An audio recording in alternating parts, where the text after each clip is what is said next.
کہ اللہ سے مانگنا، کیونکہ اللہ دینے کے لیے ہے، اللہ کسی سے لیتا نہیں ہے۔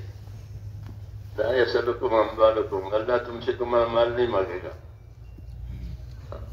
تو اللہ کے سارے خزانے جو ہیں وہ دینے کے لیے ہوتے ہیں، لینے کے لیے نہیں۔ اللہ غنی ہے، اللہ بے نیاز ہے، صمد ہے۔ صمد اس کو کہتے ہیں کہ سب اس کے محتاج، وہ کسی کا محتاج نہیں، اسے صمد کہتے ہیں۔ اللہ الصمد، کہ اللہ تو صمد ہے، یہ سب اس کے محتاج ہیں۔ اور وہ خود، کہ وہ خود کسی کا محتاج نہیں، سب اس کے پیدا کیے ہوئے ہیں، اور وہ سب کا پیدا کرنے والا۔ تو اللہ کی شان بہت اعلیٰ ہے اور بہت بالا ہے۔ اللہ اکبر، اللہ بڑے۔ اللہ نے اپنی بڑائی بھی ہم کو دکھائی ہے، بڑائی بھی سکھائی ہے نبیوں کے ذریعے سے، اپنے خزانوں کی بھی خبر دی ہے، کہ فرمایا کہ ہمارے پاس تو ہر چیز کے خزانے ہیں۔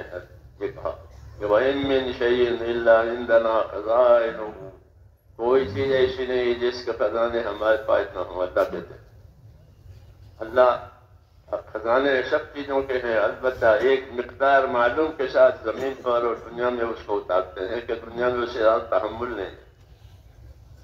تو ہر چیز کے خزانے ہیں، ہر چیز کے اختیارات اللہ تعالیٰ کو ہیں۔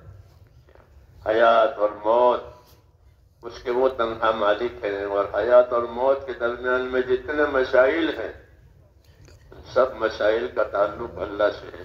الا الی اللہ ترجع الامور، کہ اللہ کی طرف تمام امور رجوع ہوں گے، اللہ کی طرف تمام نتائج وہیں سے آئیں گے۔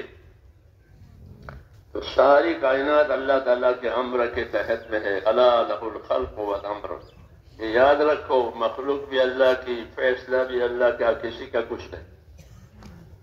اس کی مخلوق ہے، اپنی مخلوق میں جو چاہے فیصلہ کرے۔ تو اللہ کی شان اعلیٰ اور بالا ہے، اور اس کے خزانے، کہ اس کے خزانے دینے کے لیے